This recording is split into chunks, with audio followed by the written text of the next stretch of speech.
stuff promoted on his social media, and we can do this. Yeah. Let's see. I got to dig up that tag real quick. Smark Snark. Got it. Yeah, that's We're it. gonna Find us on MySpace. About to Jesus. We are old enough to be almost on MySpace. That's the worst part. That was my jam, man. I was Facebook, then MySpace, then back to Facebook. Oh damn! Yeah. I was MySpace, and then I was.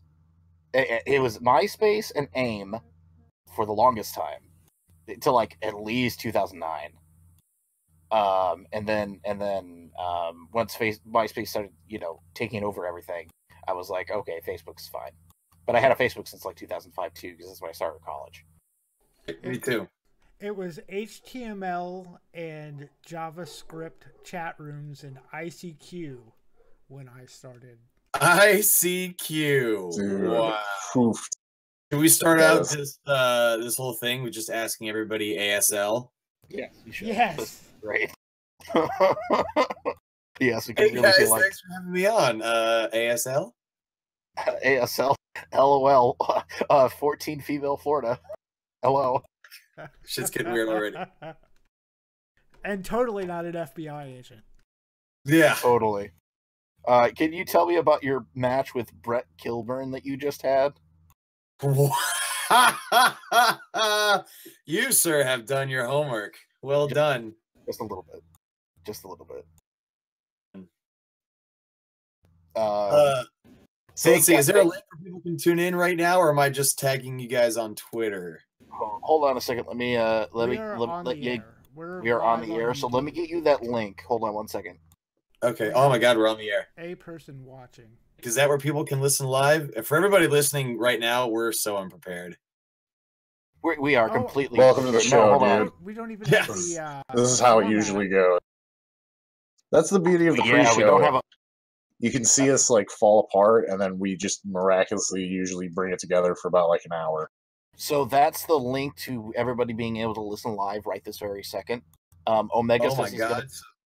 I'm tweeting about the interview that's happening right now. Everything that's happening now is happening now. It's happening now. We're doing it live. What happened then? Go back to then. I can't. When? We missed it. When? Just now. God damn it. This guy I like. Spaceballs? Nobody? Okay. Yes. Oh, dude. I was okay, just making sure. greatly appreciating that. I couldn't interrupt, man. It was perfect. I was just like, oh, God. Before their time. So our resident old man is here, Nat Chester. Hi, everybody. How you doing? Wait a minute. You mean I've missed the intro already? Jeez. You have? No, you haven't. We're just pre-showing. We're pre-showing. Oh, okay. I thought we started on time. What eldritch magic of darkness is this? Holy shit, bro. Easy with the coffee. That's just on a normal day, then. Seriously, this is tame, Nat Chester. So if you're the old guy, how old are you? Oh, do I have to tell? Yes. The old guy, it kind of begs the question. Well, younger than my socks, which are all holy. Okay. The early 40s, and that's all I'll say. That's not so bad. That's not so bad. No, it's not terrible. He comes off a lot younger. Yeah. Right, yeah. Like in good ways or in bad ways? Who knows? Like yes. If you just heard him like talk, and you never saw him, you would think he was this like demure, like maybe like 22-year-old, and not. I was like, how old is he? Because he doesn't sound. Life hasn't. You don't sound like life's demure. He's not that old, quote unquote, but he's the oldest of us. So sure, sure. Yeah, because I'm 30 and Yankum's like 32. 35. Yeah, that's what I thought. I am Something 28. Close. Yep. 30. Anyway, we're not as bad as Ric Flair. Let's just leave it at that. I just got fearless leader. This is my co-host Omega BR. Omega BR. Yep. Before Kenny, by the way. What's the BR stand for? Well, he's in Chicago. I know what it stands for, but I ain't gonna say. I honestly don't remember. Best reporter. Ah. I feel like you just made that up on the spot, but I have no reason to believe that's Well, not you're very intuitive, AJ. Yes. You know, I've known Omega for, what is it, 7, 8 years now? Yep. And I still don't know what the BR stands for.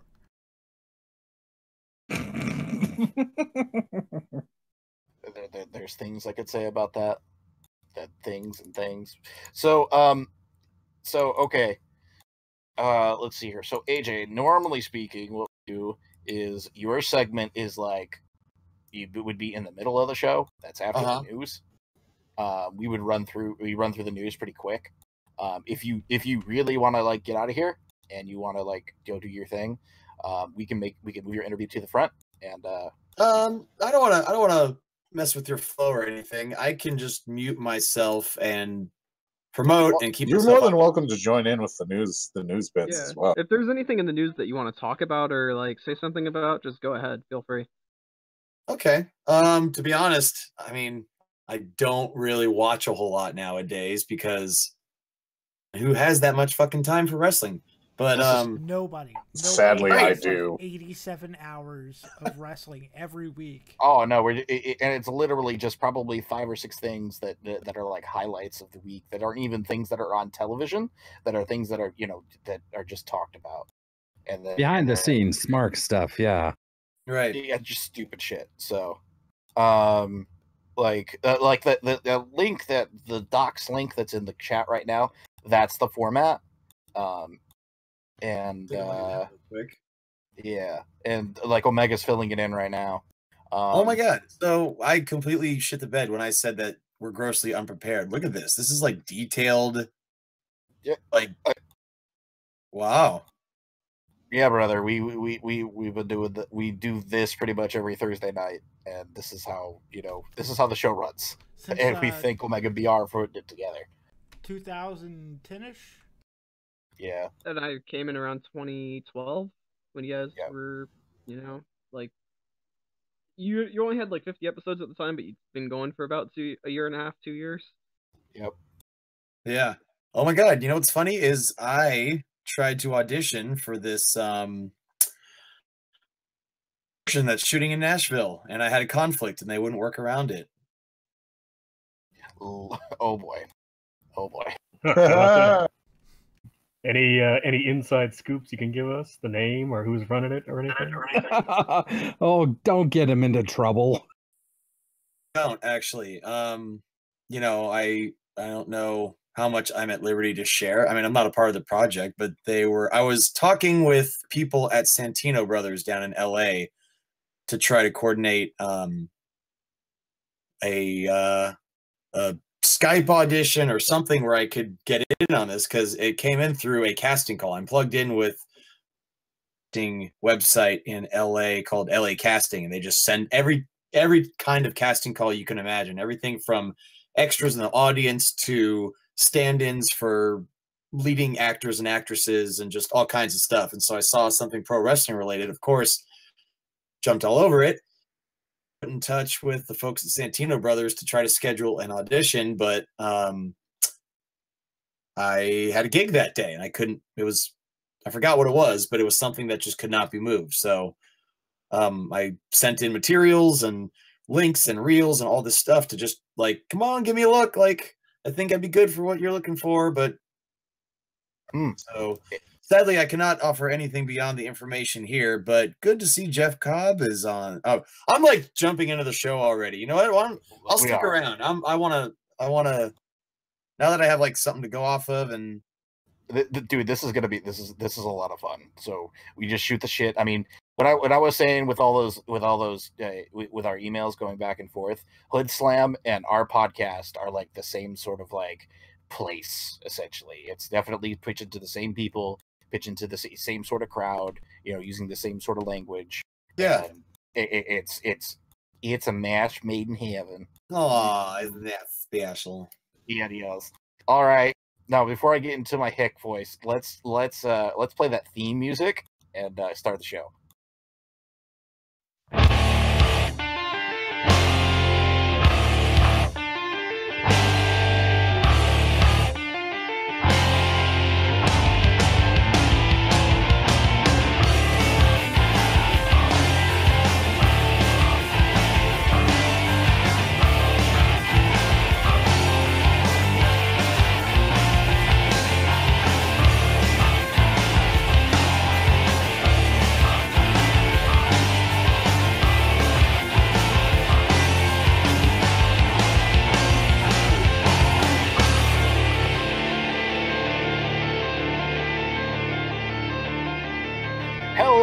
everybody, and welcome to episode number 291 of the Smark Snark podcast.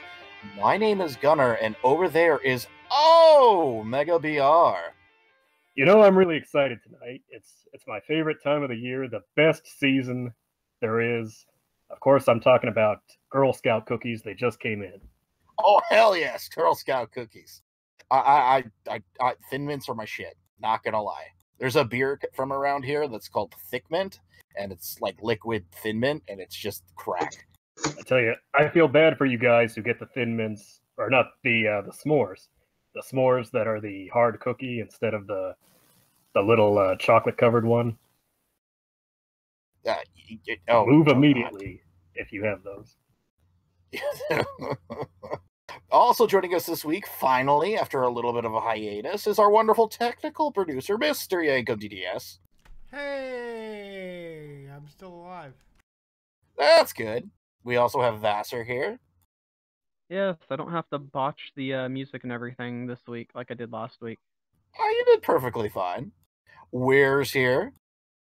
You know I'm a big fan of the Samoas. Oh, Lord. Shao Kahn is in the room. Hello, and I am wondering how we've made it to 291 episodes, but you know what? I'm happy to be here. It's like when you're constipated and you're like looking down at the bowl going, how the hell did all that get out of there? That kind of thing. But speaking of shit, it's Netchester. Oh, Jesus. Hi, everybody. How you doing? And I will say one thing about the Girl Scout cookies. I know this unique recipe for chocolate chip cookie dough and Thin Mints. Oh, boy. That actually sounds really good. Save us, dog. You know, when it comes to Girl Scout cookies, it's just like WWE main event booking. Samoa's going over, brother. Going way over, brother. They're the big dogs. The Samoans of the dynasty, aren't they? That's the truth. Also joining us this week is a very special guest. I believe this gentleman tells you to check your fucks at the door. And the first Friday of the month is his to host. This is wonderful. This is a wonderful bro sif, also known as AJ Kirsch. Thanks for having me, guys. I'm excited to be here, and I am stoked to just get the ball rolling with what has already been a super fun conversation about all things wrestling. And other ththings like that. So smoke them if you got them. And we've covered poop already, and yeah. So I mean, where do we go from here? I can't wait. Helicopter dick, my friend, and Nickelback quit. Helicopter dick and cock pull-ups. If you missed the pre-show, you missed a hell of a show. Absolutely. I would highly recommend getting ready to test AJ Kirsch's knowledge of Nickelback, because that's definitely happening here after the news. News. Can't wait. News. WWE announced this week that every pay-per-view going forward will be dual-branded with talent from both Raw and SmackDown, cutting the Payback and Battleground. Can you say six-man match everywhere? Oh, absolutely. I don't wanna. Like not to, actually. Well, that's got the old about to happen. The old New Japan pay-per-view set, I imagine. Lots of, especially with the women. I mean, they do this already, but you know, you have all the ladies on the roster. It's going to be hard to kind of get them both on. You'll have, well, think about it like this: you got Raw Women's Title, SmackDown Women's Title, Raw Tag, SmackDown Tag, maybe not Universal, depending on what direction they go. WWE title, Cruiserweight, possibly. Am I missing one? Intercontinental in US. Yes. Goodness. So if you're not in a title match or you're not in a title feud, you know, depending on how they play this, you might not be getting on the show. Or pre-show is the best you can hope for. Yeah, and maybe even some of the like tag champs, depending on the situation, and you know, their tag division might not even get on certain pay-per-views, depending. And it could be the same with the any of the mid-card belts, really. Honestly, this is 6 dozen of one, half a dozen of the other. Or it should be 6 of one, half dozen of the other. You really don't think it's a step backwards? I think it's just the way you cut it. It's what really happens here is you get people that are, you get the cream of the crop pushed forward, and that's a good product for the general consumption. So we don't have crap pay-per-views like we're about to have with this the Elimination Chamber fast lane back-to-back kind of bull, which I'm not a fan of at all. And that happened in October with like Hell in a Cell and the other one, and that sort of thing. But I'm not a fan of weaker pay-per-views essentially. But hopefully it won't just be where it's 3 or 4 6-man matches, a women's match that's like obligatory at this particular point, and like 3, and then the 3 other title matches that they want to put on the show for the night. Well, see, here's what you guys are all forgetting. The other half of the rumor, this was confirmed, and then the other half of the rumor we were talking about last week was them moving all of the big 5 pay-per-views to 5 hours, and then all the other pay-per-views to 4 hours. That's at some point though, like, we're all wrestling fans and everything, but 5 hours, like, that's WrestleMania is already almost a chore at 5 hours. Like, by the time you get to the main event, you like wish you had taken a nap. Well, that was the whole problem with the Royal Rumble too. Is the women's Royal Rumble was fine, but it was after 3 hours of the pay-per-view plus another Royal Rumble. Like, you just it's hard to maintain that. And that was the main event because they had to save Ronda Rousey for the very, very end. But to point.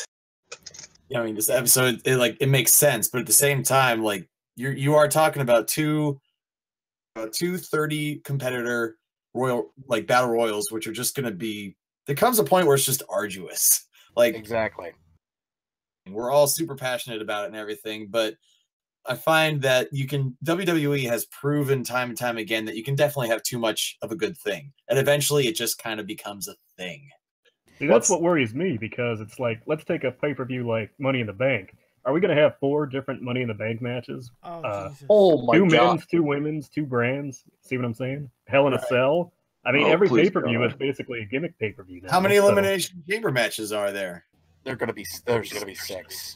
There's 2 or 3 going on. There's 6? They're not. That's not a pay-per-view. That's a marathon. It is. Oh my God. And not like, I watched all the episodes of a show in a row marathon. Like a marathon, like I ran across Greece because like some people were attacking.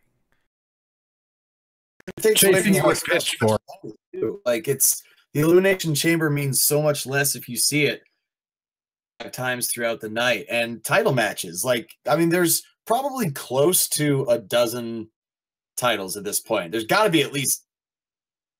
And so if it just makes, I mean, I understand they're props and ultimately they really don't mean a whole lot, but they mean even less if every match is a title match. And then you have, like you said, the obligatory, 6-person tag match just to fit more people on the card. And then you run into the fact that other wrestling fans like ourselves watch other wrestling promotions during Royal Rumble or WrestleMania weekend. Right. I recently planned out the WrestleMania trip, right? You can watch wrestling for a week straight, literally I think it's from Thursday at like noon till Tuesday night when SmackDown goes on, and NXT on Wednesday too. I think they're taping NXT on Wednesday there. But you could watch it consistently for at least 15 hours each day that you're in New Orleans. Sweet Christ. So, I mean, you're going to sit there. It's. I've had friends who've done it before, who've gone, who did the whole day and like watched every wrestling show that they could possibly get tickets to. And they told me by the time that WrestleMania came around, they were burnt the hell out. So, if you're expecting a wrestling fan, and especially a casual one, do something other than the 2 to 3 hours that you're going to get of wrestling a week, because obviously people still just watch 2 hours of Raw as seen by the ratings this week. You're not gonna get somebody to watch 5 hours of something and feel good about it. To be fair, though, like, if you're going to New Orleans because WrestleMania is there, like, you have to pace yourself. You can't just like go in being like, we're gonna watch everything and we're not gonna miss a thing. And it's just it's impossible. It's just impossible to get to WrestleMania finally. And then you get past WrestleMania and you're like, oh God, we have Raw and SmackDown tickets too. Like we need to take a nap or something. Speaking of WrestleMania, the use of blood and pile drivers have been banned by the Louisiana Boxing and Wrestling Commission for WrestleMania week. Also, if you're Okay. right, exactly. I think the pile drivers thing is making me laugh the most, but that's No, just it's definitely the Boxing and Wrestling Commission for the state of Louisiana. Oh no, that's a thing. Oh, That's a blood- real. I know that's a real thing. It's Amazingly a laughable. thing. How is that a thing? It shouldn't be a thing. So if you are a professional wrestler and you plan on working in Louisiana for WrestleMania weekend, you need to have an HIV test done immediately and have that ready and available for their commission to be able to get your license to be able to wrestle in New Orleans that weekend. Okay, I didn't hear it was just HIV. I also heard it was Hep-C and a few other bloodborne pathogens. Yes. Yeah, you basically have to kind of present a hepatitis. blood test. Yeah. Are there any You have to death make sure that you matches don't have happening any- that weekend? There won't be Well- if they can't have any blood. I bet you anything there would be in Biloxi, which is like an hour away from New Orleans, Yeah. and in Mississippi. I would just say one thing. Basically, after Joey Janela's spring break, everybody's gonna just run for their lives to get away from the commission. That's basically it. Like, honestly, Joey Janela's spring break, you really can't expect. You gotta expect the unexpected. Come on, Walter's going to be in a match, and he's probably going to slap somebody until they bleed, or chop them until they bleed. Well, accidental blood is more than likely is I think they're just talking about gigging. Yeah. All right, and so speaking of Wait. Joey, So they're making the point that they don't want them to gig, and this is a legit, genuine athletic commission saying yes, yes, God, Wait. fucking damn it. Wait. brother, it's Wait, Louisiana. My question Yeah. is, How far Did back Under- in time are they at this point? Yes. My Hey, question- so 36. did Undertaker do a tombstone at WrestleMania 30? Tombstone doesn't count. They're just talking about the straight up basic. You first, pile driver. fearless leader. well, yeah, that's what I was asking. Does a tombstone count as No, a? a tombstone does not Yeah, count. it's kind of a variation. It's not really. He did. I believe he did do one at WrestleMania. But speaking of Joey Janela, an unknown promotion will tape television in Nashville from March 27th to March 29th, featuring Jeff Cobb, Gunnar Miller, wrong spelling of Gunnar, by the way, Brian Pillman II, Joey Janela, James Storm, and others. By the way, Brian Pillman Jr., his kid, basically. I've been following him on Instagram, and he's had his first matches, and he looks exactly like his dad, and it's kind of creepy. Really? I gotta see this. Let me see if I can pull that up. Dude, he's the second coming of his father. It's amazing. What's this unknown promotion? We don't know. What do we know? Oh, If I were to take a guess, it's NWA. It's probably going to be NWA, and it's going to be fucking Billy Corgan. Either that or King has something to do with it because it's in Nashville. it's just Oh, the names involved with it. Like you can't base anything off of that. Like there's no connection really. You can. Well, I that- mean, like that's enough star power to build new stars. You know what I'm saying? Yeah, I mean- with James Storm, Joey Janela, and Jeff Cobb alone, it feels NWA to me. I mean, that was the rumor, wasn't it? That it might be Lawler with this new Memphis Wrestling TV show that apparently they have a time slot for on Saturday morning. Yep. Should I repeat what I said during the pre-show and we were just kind of bullshitting? If you want to. Listeners, You're so I- inclined.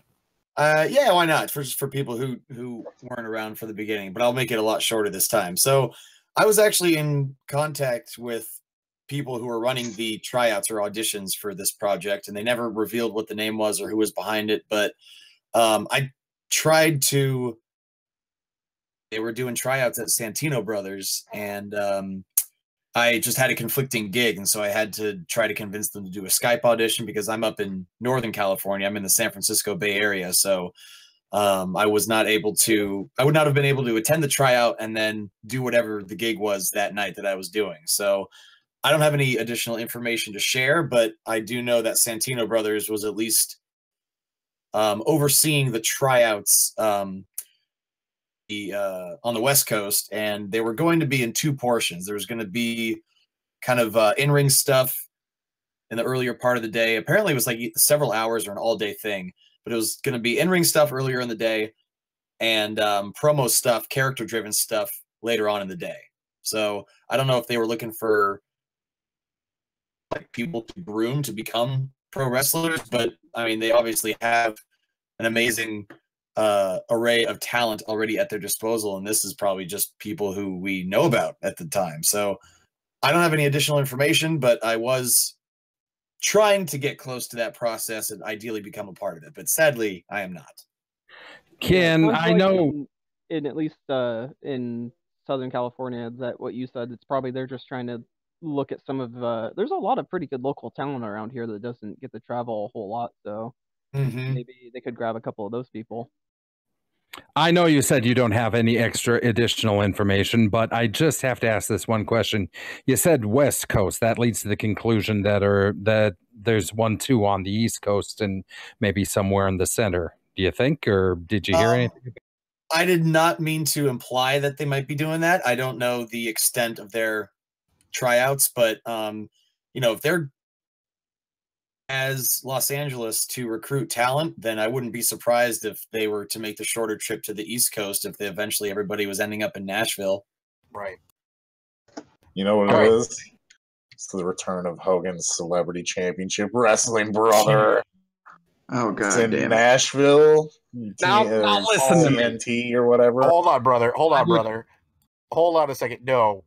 It's Micro Championship Wrestling. That's too. exactly what I was going to say. I would rather have Hulk Hogan's Micro Championship Wrestling than that stuff with the fake. Danny Bonaducci can go bite a Bonaducci for all I care. Yes, could be Micro Celebrity Championship Wrestling with Vern Troyer and the guy from Omega, quit doing that. Oh, God. Every time we come up with a bad idea, Vince Russo grows another set of wings. Kenny, all right, so let's get some last bits of news in. Kenny Omega has been announced for the Jericho Rock and Rager at Sea Cruise. Vince Russo revealed this week that the original plan for Test and Stephanie McMahon's wedding would have been Test simply standing her up at the altar, leading to a big heel turn, which would have been McMahon. That would have been amazing. Bro, let me tell you, bro, that would have made a lot of money, bro. Oh my God.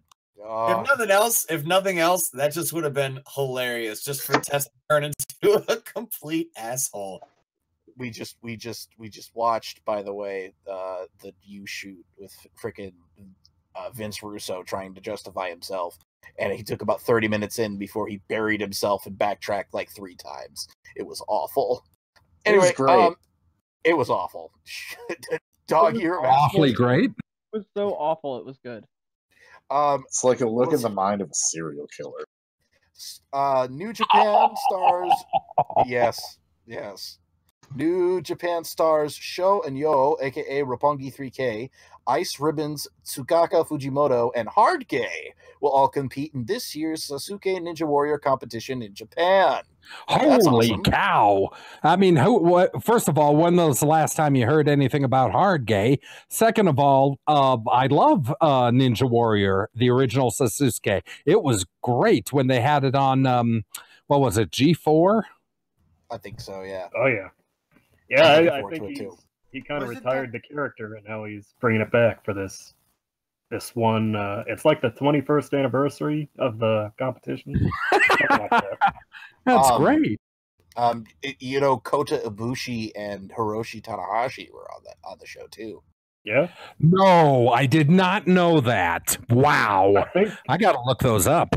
Don't quote me on this. I think Daisuke Sakimoto was on as well. I think so too. All right, so let's move on to a 15-minute time limit here. So this week, we got AJ in the room here, and I'm like filling time before this bell actually goes off. So let's see if it does. Do it. Come on. Hey, the bell worked. Okay, so 15-minute time limit. This is an interview with AJ Kirsch, also known as Brosif Joe Brody. Did I get that right? I think yes, you did. A lot of people fuck it up, so kudos to you for getting it right. Hey, host of Hood Slam, Tough Enough veteran, and the winner of the 2016 promo challenge from The Rock, a YouTube series that you might have seen going around last year, which was phenomenal, by the way. I watched them all. Lots of fun with that. But I have to ask you a question, my friend. I can't wait. Okay, so how was it doing the helicopter dick on national television? It may have been the most liberating feeling of my entire life. I mean, you did Naked and Dating, I believe it was, right? Dating Naked, yes, I did. The debut season on VH1 in 2014. What was that process like? How'd you get involved with that? Well, actually, kind of like I said with the casting call for this to-be-named promotion out of Nashville, I just saw an email casting call that they were looking for a contestants for a show that at the time was called Naked Dating. So I was just like, this looks like an adventure. I don't mind being naked. It shoots in Panama for a week, so I wasn't mad about that. I was like, fuck it, why not? Like, let's give it a shot. It was actually, I had the same like approach to it as I did on Tough Enough, where it was like, somebody has to be on that show. Why not me? Like, right. Give it a shot. What's the worst that could happen? So after an extensive audition process, the final step of which was me driving down to LA to audition in person. And yes, they asked me to get naked at the audition because if everybody gets to the island and it's time to drop trow and you chicken out, which happened, I think more than once actually, all of a sudden everybody's got. So I was actually made kind of a spectacle about it because not only did I get naked in front of them, but like I had tearaway pants, like, you know, those like warm-ups that basketball players wear. So I tore those off and then I did a Hulk Hogan with my wearing at the time, and they were just like, yeah, he's got no problem. He's got no problem getting naked. Hello, Magic Mike. Right, exactly. Tragic Mike is probably more accurate. So your willingness to get naked and your willingness to get in the ring have gone hand in hand before. I've kept them exclusive. Well, let's put it this way. You wore a pretty revealing outfit at the last Hood Slam show, I believe. No more than your typical trunks, like a Miz or a Randy Orton. Well, this is true, but you know, I'm specifically talking about the Christina Dragulera, I believe it is, and I'm going off of memory there. Actually, Christina Swagulera. Swagulera, that's what I meant. And Christina Swagulera, which it is a fantastic picture to see. Him doing it was very interesting to see Christina Swagulera come into the ring and then start talking and introducing Hood Slam. Now, for those of my folks at home that aren't familiar with Hood Slam or didn't hear our interview last week with Drugs Bunny, maybe you could explain to people what Hood Slam is. Yeah, in short, Hood Slam is an Oakland, California-based 21 and over promotion that is pretty much the best pro wrestling party you've ever been to. The booze is flowing hard, foggy inside that building, like a really thick kind of naturally bully musk just seems to fill the room on a regular basis. We have a live band. And we all acknowledge pro wrestling for what it is. It's a performance. And story we tell and every character that's in front of the crowd, it's all done with a wink and a smile. So much to the point that one of our slogans is, "This is real." And many times the crowd of 900 plus on a first Friday will start chanting, "This is real. This is real." Because really the art of professional wrestling is not convincing your audience that what they're seeing is real. The art is in making them forget that it's not. And that doesn't mean necessarily snugging up every hold or convincing the audience that what they're seeing is genuine athletic competition. A lot of times that just means committing to the performance to the point that the audience has no choice but to go on the ride you're taking them on. I find the most beautiful part about it is the fact that you just need the characters to commit. I mean, you guys. Oh yeah. And once you have that commitment, and you see it in their eyes, and you see it in their body language, and they wrestle it, and they talk it, and they walk it, and all that nonsense, I find that you have a better wrestling promotion. Now, we on the show, and obviously other people who are like-minded, have a problem with other people in the professional wrestling business being fake, if you would, quote unquote, to use a nasty word. Oh my god. I find the fact that the word fake shouldn't be used. It should be genuine and not genuine. That should be the real. That should be the real difference between, you know, what happens in the professional wrestling world. See, I'm really that up because I think, and I might catch some shit for saying this, but fake, accurate, and here's why. When somebody calls professional wrestling fake, it's usually somebody who's not a fan because they don't truly have a grasp or an understanding of what the art of professional wrestling is. Fake. They're not referring to the professional wrestling. They're referring to the predetermined nature of the performance. And in that respect, they're 100% right. Pro wrestling is performance. It is not genuine athletic competition. The winners and losers are predetermined ahead of time, and the participants in a match are working with each other to maintain the illusion of a fight while protecting each other as best they can. That, in a nutshell, is professional wrestling. So when somebody calls it fake, they're right. But when they call it fake, it's usually dusted with a certain disdain or disrespect or disregard for the physical precision and the knowledge of just being in space and timing and athleticism and risk that goes into professional wrestling. They're disregarding that entirely because in their mind, they're pissed off because at one time they believed it was real when in fact it's not, at least not in the way that they say it's fake. I mean, professional wrestling has been entertainment's best kept secret for like almost, because up until kind of the 80s, maybe 90s, even a little bit, people were just like, it's fake.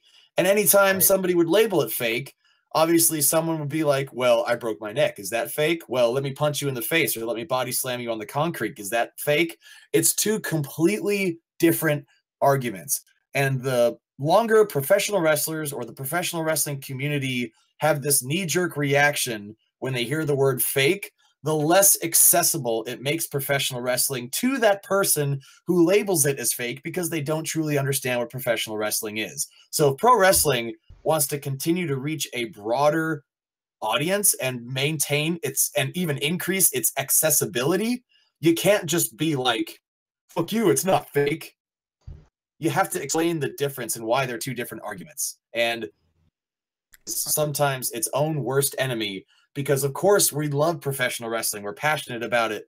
And we're at a point though that professional wrestling and its evolution as an art form does not depend on making people believe that it's real.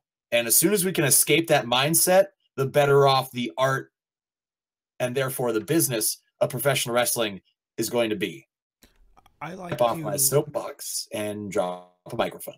I like to compare it to like an action movie. Like Die Hard is fake, but you don't judge, you know, Bruce Willis that he's not really, you know, running and jumping out of a window attached to it. Yeah. You're buying a ticket and stepping into a theater or watching on Netflix or whatever, assuming the suspension of disbelief that you're watching John McClane and not Bruce Willis. Like, exactly. Who says, hey, you know, wrestling's fake, right? They're not standing outside the new fucking Star Wars being like, hey, you know, all that's not real, right? You guys know Star Wars isn't real. Fuck you. We're aware. We are fully aware of what we're watching. Can you let us enjoy the story and the characters? You know, to that end, go ahead. Let me ask you this. You know, obviously you're a pro wrestler. You've also done several reality shows, Tough Enough, of course, Dating Naked. You've even done $1 Million Matchmaker, Yeah, if I'm not mistaken. correct. So, when we're talking about quote unquote reality, I mean, those shows in of themselves are not necessarily real. I mean, they're not just, the cameras aren't just there to film your reactions. I guess my question is, what level of direction do you receive when you're on one of those shows, kind of as far as the production and what they want to achieve Right. to produce their own product compared to wrestling? Because, some people might argue that wrestling itself is the original reality show. I think I'd agree with that. But to answer your question, there's a phrase that was thrown around on more than one of the shows one of the reality shows that I was on, which is guided reality, where if the powers that be, the producers are obviously on hand during filming, see a certain story developing that they think will make for good television, when they pull you aside and interview you after a physical challenge or after, fucking Big Show walks in and they're like, what went through your mind as Big Show just walked in? They may frame that question, you answer in a way to hopefully move along the story that they see developing. So they're kind of to be like, who's a standout and who are they having issues with, or who are they forming an alliance with, and will need to pull in order to forward the story that they see developing. But virtually every decision made on Tough Enough and on Dating Naked and $1 Million Matchmaker was left up to us. Only one instance, and it was on Dating Naked, where I asked a question like, can I do this? And they're like, yeah, we can't let you do that. And that was basically, I didn't want to pick anybody at the end because I didn't really feel a great connection with any of the women that I dated. They were like, no, you need to pick somebody. So I was like, all right, like, I'm not here to make your jobs any harder than they need to be. You've been in Panama for 6 weeks. You've been working your asses off. You're bit to shit by mosquitoes. So I'm not here to I'm not here to cause any problems for you. But roundabout answer. But yeah, guided reality is the term that I kept hearing. Let me sidebar that for a second and say, there are these reports lately of, back in the day, what seemed to work the best, even in the 90s and early 2000s and such. You've got guys doing these classic matches that just kind of go out there and wing it. They call it in the ring. They have the story in mind. They have their guidance in mind. But ultimately, it's left up to them. And then you have these reports of these days, it's more like, you've got guys meticulously planning every spot. And, oh my God. Every, we're going to do this, then we're going to do that. And even things like crowd reactions. I mean, some of those guys, when the crowd doesn't do what they're expected to do or what apparently management wants them to do, they just kind of look like, deers in headlights. And they never seem to like call it on the fly. Never seem that's exactly the problem, though, is that their matches nowadays are so meticulously scripted and structured, really not working as much as they used to. Because when the term work, like working your opponent, you're working the crowd. The match wouldn't even be happening unless the crowd was there. And the whole idea is to get a reaction out of the crowd. It's not about winning or losing. The match is pieced together like a piece of IKEA furniture. Really, the crowd is just like, well, I hope they react. If not, then I guess we just keep going along with what we're told to do, because nowadays it's a different company. They can't take the kind of risks they could in the late 90s and early 2000s, back when, one, they had to because they were getting slaughtered in the ratings. And so I think they recognized the caliber of talent that was on the roster, and they trusted them enough to be like, here's where we want you to get to. How you get there is up to you, because whatever you guys have been doing, it's been working so far. So, and they can't take those risks because now it's a publicly traded company, and WWE is trying to expand in other markets like India and China, and they're just a much more micromanaged company now than they were back in the late 90s and early 2000s. And I don't think they can afford to send their talent out to say, take a risk, because if it doesn't go well, the company has to answer for it. Right. All right, so to wrap this up, my friend, I have 3 sets of Nickelback lyrics that I'm just going to say spoken word, and Okay. it's going to get increasingly harder, and you need to name the song. Ready? Oh god. All right. Just so everybody knows, like, not. I mean, it is part of the gimmick, part of the Brosif gimmick, but I genuinely fucking love Nickelback. I love them. I don't care what anybody says or how much the world shits on them. I will be loud and proud about my love for Nickelback until the day I die. And if you don't like them, fuck you. Yes, you do. Everybody knows and likes. Everybody knows and likes at least one Nickelback song. I discovered tonight That's that I it. do in fact like one Nickelback song. Yes. That's it. Go on with your back self. Yeehaw! Yeah. All right. So the first set of lyrics. We're going out tonight to kick out every light. Burn it to the Like ground. anything Come on, fucking Jesus. All right. Oh, come on. All right. Come That on, was the easy one. That was the That was the easy theme one. of Raw, for crying out loud. I know. I'm just testing. All right. So next set. Okay. It's not like you didn't know that. I said I love you, and I swear I still do. Oh, Someday. Wrong. No, that was Someday. How you remind me. No. That was How You Remind Me. I'm sorry. I confused the two for a second. Saved it. I saved it. Saved it. Saved it. All Shit. right. This is where it gets hard. Right. And now it's just you and me. Borrow 1 and we'll make it 3. I say we steal 1 more, just like we did once before. Oh, shit. I want to say it's. Could you read it again? Yep. And now it's just you and me. Borrow 1 and we'll make it 3. I say we steal 1 more, just like we did once before. Shit, I really don't know. I'm gonna have to venture a guess and just say it's Bottoms Up. That is incorrect, my friend. It's actually Little Friend off their first album, Curb, which is my favorite Nickelback album. Now I hear it. Yeah. I was going to say Photograph. So what did they use for the second season of Battlestar Galactica trailer? Do you remember that one? I don't think I've ever seen the. I'm sure if I heard it, I'd probably know it, but. Right. I'm going to have to look that shit up on YouTube after we're done. But honestly, right now, what is it? Battlestar Galactica. Battlestar Galactica, Season 2. Season 2 trailer? Yeah. Could it be Saving Me? maybe.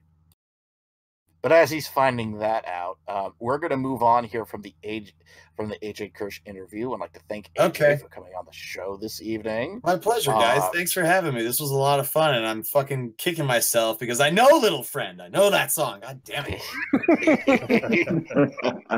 Gotcha. Next time you'll have to come on. When you come on again, I might have 3 more. Next time, just listen to nothing but Nickelback for a week until I can come back and avenge this blemish.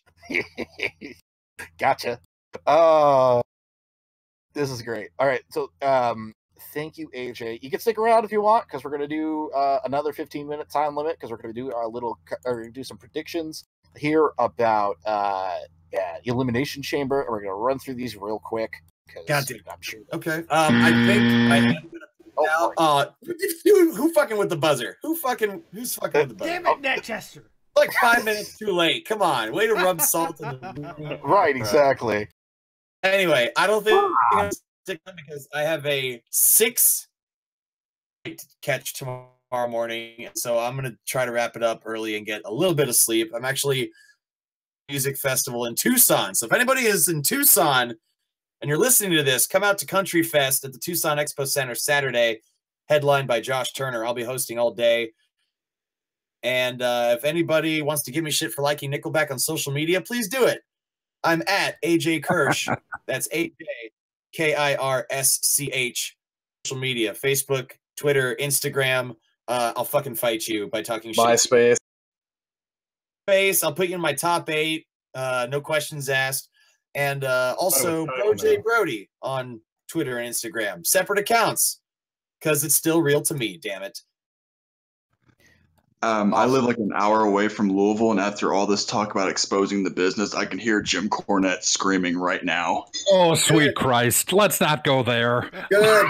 To loosen up a little bit. There's more than one way to do wrestling, you fucking idiot. All right. Amen to that. Thank you, AJ, for being on the show. We're gonna get into our traditional 15-minute time limit here, and we're gonna talk about a bunch of stuff here. Let's just do this quick. Ronda Rousey signs her Raw contract in the ring for Elimination Chamber. I'm already bored. I don't care. Well, we know that some shit is going to go down, but what exactly is going to go down? Her contract signing. I think She's going to sign a piece of paper and then she's going to point. Stop. If anybody thinks that that is all that is going to happen, that a simple contract signing is going to happen in a WWE, much less a professional wrestling ring, come on, are you kidding me? Something's going to go down. Now, wait a minute. Where is Elimination Chamber again? Not Germany. Vegas. Somewhere. Vegas. Oh, yeah. Vegas. Well, in that Vegas. case, they might receive this better than some other cities. You know, Yes, they just will. from the UFC connotation, and you know. And Yeah. Ned Jester is right. Like, when has there ever been a contract signing where like somebody just comes out and signs a contract? Well, I mean, it's obviously going to be some shenanigans, but I don't think most of us care. Yeah, the only way I'm going to care either way is if like Molly Holly shows up and beats her fucking ass. And then all of a sudden, Yeah, we then sign I'll for care. Brawl for all, but with a women's division. Otherwise, it's just going to be some shit to set up a I'm pointless calling it match. now. Oh, sweet Jesus. Ronda just put made- Steph through the table. Hey, not only wouldn't I mind that would be cool, but you just made me drink my Diet Coke down the wrong tube.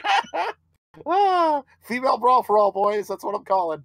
That's the next Mae Young tournament. Female Brawl for all.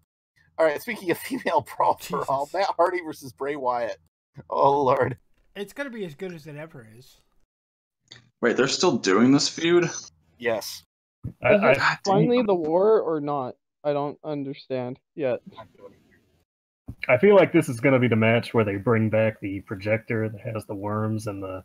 Yeah. Please. Please let that There's gonna happen. be so many And then- shenanigans in that. It's gonna be amazing. They're gonna do that, and then Matt's gonna have his own, and it's gonna break Bray, which will be the best part. You know who would actually make that work? Matt Hardy. Matt Hardy could make that work. Absolutely. All right. Yeah. I honestly kind of hope that like Vanguard 1 makes his debut and like hits Bray in the face or something, you know, just Or still has just some something myth. to, like, you know, like Bray makes the lights go out, but Vanguard 1 shines a light and it helps Matt see where he is and helps him hits the twist of fate and everything. Right. All right. Also, Asuka versus Nia Jax. If Nia Jax wins, she's added to the Raw Women's Title match at WrestleMania. Hey, Smoot, how do you feel about that one? Asuka's winning this. Yes. I mean, I that's don't, what you we know, I don't know. I think because the plan I heard was Asuka versus Charlotte and Nia versus Alexa. So if Nia won here somehow, she would get added, and then Asuka could be like, "No, I want to face Charlotte instead," and that would mean the triple threat is a one-on-one. But you know, Nia winning here, beating Asuka on the show before WrestleMania. Oh man, I mean, I I want would to say, laugh and laugh and laugh and laugh. listen, I want to say they're not capable of it, but remember last year when Bayley ended Yes. Charlotte's No, undefeated streak that's- on the show before Yes, WrestleMania? I Of do course remember they're that. capable of that bullshit. It won't happen. I guarantee it won't happen. Well. I believe that she Here's a funny thing, though. I will 6 laugh. months ago, like 6 months ago, like when Asuka was getting called up, I was saying, please put her on SmackDown. Please put her on SmackDown. Do not put her on Raw. Now she's on Raw, and now 6 months later, here we are. Please, for the love of God, do not put her on SmackDown. I don't think she's going to SmackDown. I really don't. Alexa Bliss versus Bayley versus Mandy Rose versus Sonya Deville versus Mickie James versus Sasha Banks in the first ever Women's Elimination Chamber match for the Raw Women's title. Alexa's winning this, but here's a fun fact. Come this match, Alexa Bliss would have not defended her title on TV or pay-per-view in 118 days. Damn. That's not surprising. Well, again, if that's the plan, Alexa's obviously going to win. She'll get some support from Mickie, and she'll betray Mickie. Final two. I hope so. I'm sorry for jumping in, Fearless Leader, but just 1 second. I pray to God that Mickie James is not the first one eliminated. That's all I want from this match. This is my only low-hanging fruit demandment. That really would be for the love of probably God, the dumbest thing they could do. For the love of God, I do not want to see Sasha do a meteor off the top of a pod. Please, It's no. gonna She's going to. Oh, it's going to happen. You know it's going to happen. She's Also, gonna do a do moonsault. You She's think they're going to do Sasha and Bayley at WrestleMania? Yes. I think that's a match. I mean, part of me feels like, there's not as much time. It should be built up better. But They're going to give them time. It's the going other part to of be me 5 hours long. You're going to have to fill that card with something. Well, here's the thing, right? And I'm gonna argue your point here for a second. It basically, you're gonna need a premium, women's match that isn't Ronda, essentially, and that isn't the two title matches. So Sasha versus Bayley at WrestleMania, to let them just go, with this whole women equality thing that they're doing. I could see that very much happening. I just thought of something. Oh, God. Second Iron Woman match, mayhaps? No, I don't think that'd be a little too much time, I think. But without the title, they need to fill time. They don't need to fill that much. You know what? time. They could do it on Backlash. If they did a 30-minute one, it wouldn't be as bad. right? but- Expect that for later. Expect that for later, Jester, but not now. I think that Alexa Bliss and I think that Sasha will be the last two.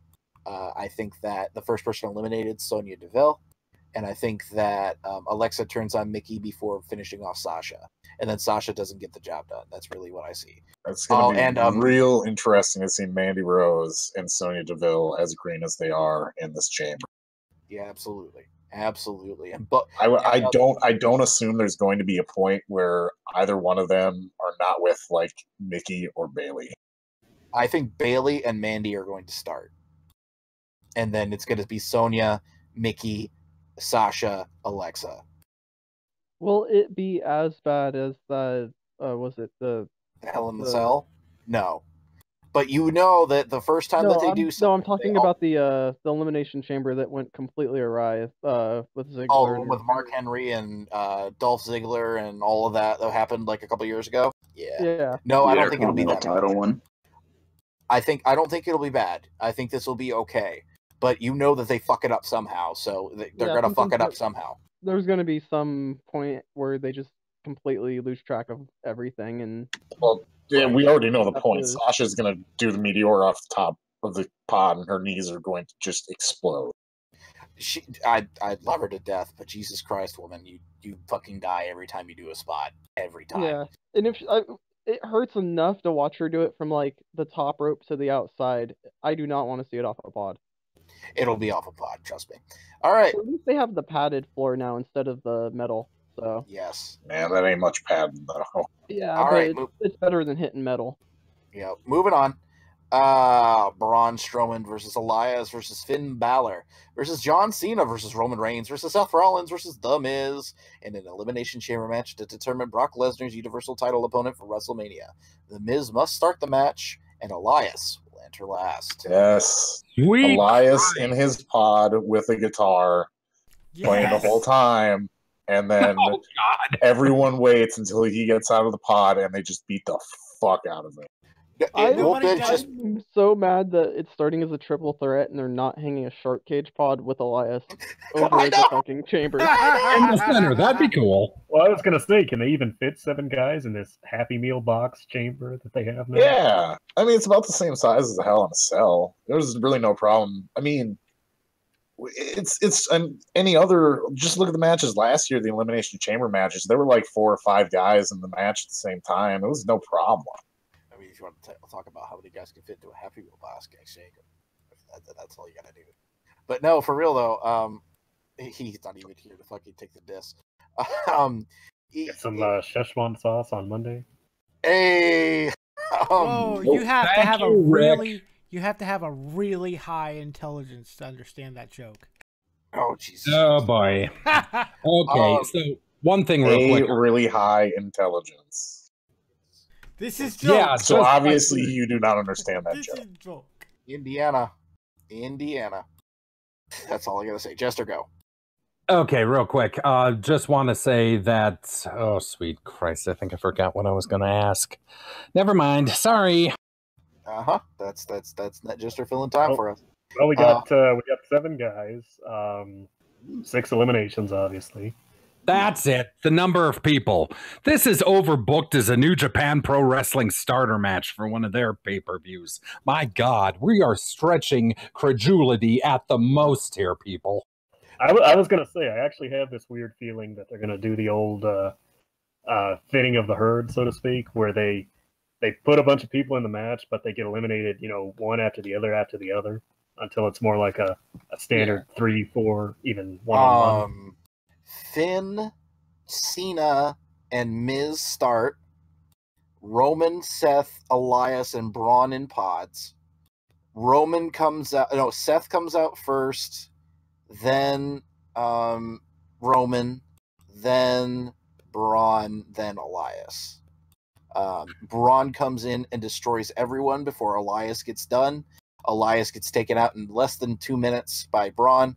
And I think, and the winner is supposed to be Roman, obviously.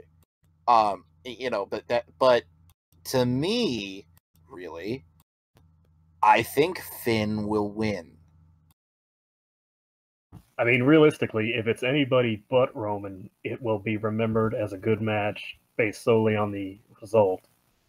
Yes. If it is Roman, I mean, that's the reality of it. If it is Roman, it'll be, unless they figure out some kind of cool spot or something, because, there's only so much you can do in these matches and in these chambers and going off the pod, which is really not much different than going off the top.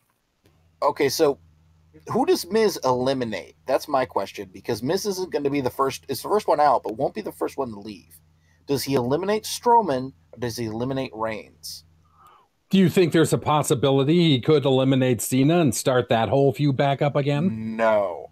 It's going to be one of the two. Because honestly, those are besides, I want Finn to win, because I think Finn is their best chance at getting back what that should have been this entire year, which is the reign of Finn, essentially, as the Universal Champion. And Finn against Brock Lesnar is such a David and Goliath perfect event that I really think that they would make a whole lot more money off of that than they would off of having a rematch with again. Yeah, but here's the thing. Vince isn't going to want any of that. Right, of course. So here's my thing. Roman Reigns is going to win this match. This is what I think the consensus is. However, Finn should win the match, and the dark horse obviously is Braun, and I believe that's the consensus of the room. If I was doing it, I would do it to where lights go out, Undertaker's inside the chamber, he attacks Roman Reigns, ends up costing him the match. Yes. Cena tries to interfere because, what are you doing? Taker and him, that's the spark that ignites their Mania match. And then, say Braun is the winner as a result, Right. Because, in my mind, again, it's got to be somebody but Reigns for this to be satisfactory. Fuck anyone else. It's Braun's time. It's his time. What else does he have to do? The crowd is 100% behind him. The crowd would be behind him against Brock, which makes Brock the heel that they want him to be. Braun's he's the single most lost. over person they have currently. Am I wrong in saying that Braun Strowman is the next Stone Cold Steve Austin? Yes. Yes. Because he's the Probably, first but- Braun Strowman. Well, obviously he's the first. This is the first time they've ever, and they've tried this in wrestling about 1,000,000 times.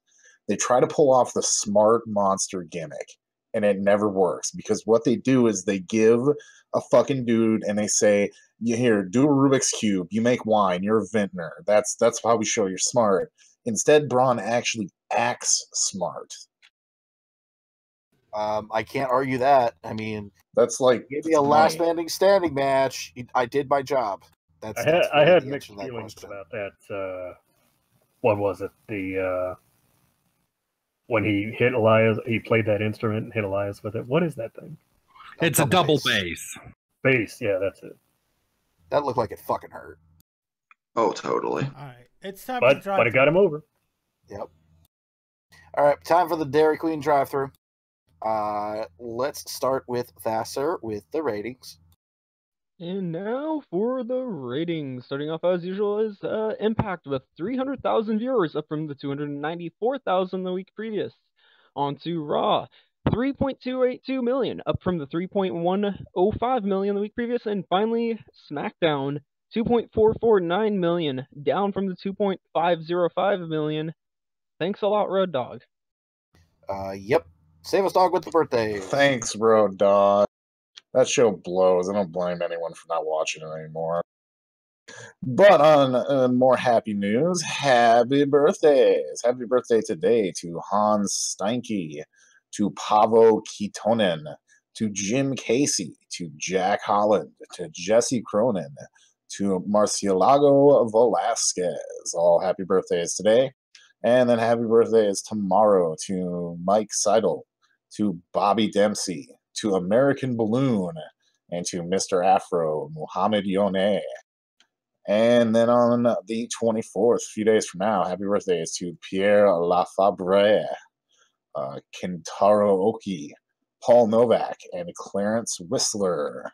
And then happy birthdays on the 25th to one of my favorite gimmicks of all time, 2003, Sean O'Hare. And then also to Scotty Williams, to Billy Darnell, and to Slim Joe Milich. And then happy birthdays on the 26th to the motherfucking Godfather, Vern Gagne, fuck yeah. Also to Reed Flair, Camelo Muerte II, to Tommy Ward, and to Ken Fenelon. Then on the 27th, happy birthdays to Ed Creechman, to Earl Caddick, and to George Zaharias. And then happy birthdays on the 28th to the Missing Link and Joey Morella. Those are the birthdays. Swiggity swooty. And now it is time for This Week in Wrestling with Omega BR. Yes, This Week in Wrestling History. Circa 1987, where Abdullah the Butcher defeats Hercules Alaya for the International Wrestling International Heavyweight title in Montreal, Quebec. He was the last champion before International Wrestling closed later in the year. Jump to 1997, where El Nene defeats Carlos Colon and Ponce, Puerto Rico, to end Colon's 20th WWC Universal Heavyweight title reign. And in 2008, ROH held the Eye of the Storm event in Deer Park, New York, featuring an 8-man tournament for a future world title shot against Nigel McGuinness. Kevin Steen defeated Go Shiozaki to win that shot. And that was This Weekend Wrestling History. Happy trails.